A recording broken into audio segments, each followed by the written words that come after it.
Does Prime Minister Allen Chastanet plan to go the distance with his first term at the helm of his United Workers' Party administration?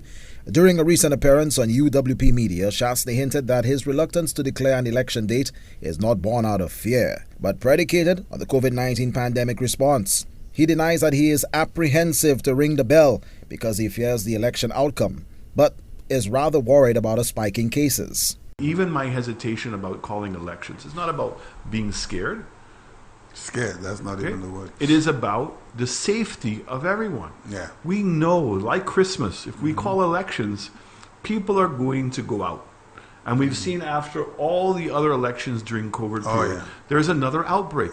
And this is one thing that we're extremely mindful of. That's why I'm saying to people, I can't focus on elections until I know I have the COVID thing well in hand. But constitutionally, we are required to call the elections by a certain date, which is October 12th. June 6 will mark the 5th anniversary of the 2016 general election. According to the Constitution, the poll is due no later than 3 months after the 5 years of the very first sitting of Parliament, which was held on July 12, 2016. July 12th is when the Parliament is prorogued. Right. It's dissolved. Right. And you have 90 days after that. Now, we have been in that space before. Okay, so we wouldn't be the first government to call an elections past the parliamentary date that it becomes dissolved. Right. But that's the maximum we can go to. So hopefully we have the situation in hand before then, or I have the confirmation that we can get the vaccines. Delayed elections are the exception and not the norm in the annals of St. Lucia's history.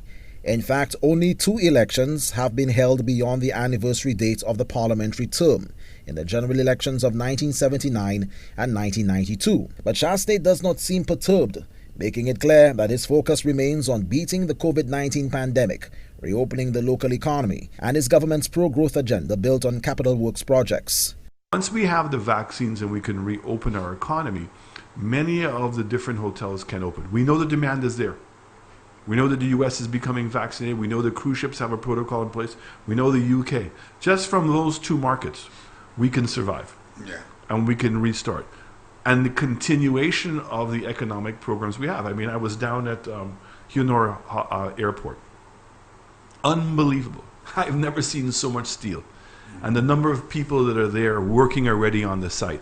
And that's just on the pilot driving. It's a $600 million project. Big project. Okay, we're very close to hopefully announcing the new cruise ship terminal. DSH is going to be continuing. Despite the pandemic, none of the democratically elected governments in the Caribbean postponed their elections.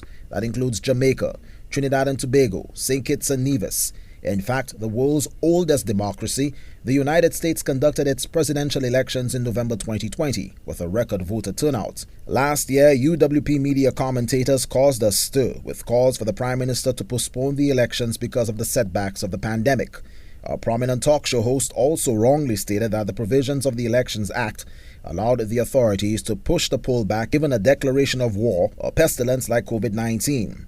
The law only refers to a calamity in a specific district, which has no bearing on holding an overall election. While Chastanet lacks the legal authority to postpone the general election, he does have the prerogative to announce the date. The deadline is October 12th, and no Prime Minister or government in the history of the country has gone the entire distance permitted under the Constitution. Winston Springer Jr., HTS News Force.